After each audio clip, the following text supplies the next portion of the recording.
Chef Buck here, and today we're going to make smoked fish dip. We love canned fish, and we're going to make it with as few ingredients as we can. The canned sardines, 1 block of cream cheese. I'm going to throw a little bit of horseradish in there, and then some lemon, just to brighten it up. We're going to open our sardines, and you can use any kind of sardines you like. Lots of nutrients. Get the sardines out of here. You know, a little bit of the juice is going to come out naturally, but we want to be careful because we don't want to put all of this juice in, but we're going to save it and add it so that we can make the dip as creamy as we want it to be. Now this is an alternative ingredient, just like the lemon. It adds a little bit of zing and flavor and pizzazz.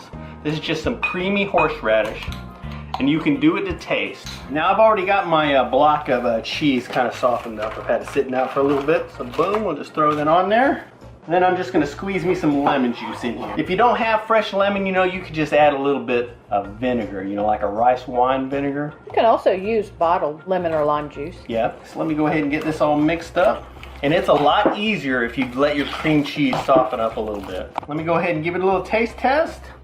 Usually I like to add a little bit of the juice from the can, you know, to add to the smokiness of the flavor. I just don't think I need to. I think I'm going to do it though, just for the heck of it, just to illustrate, you know, what you could do.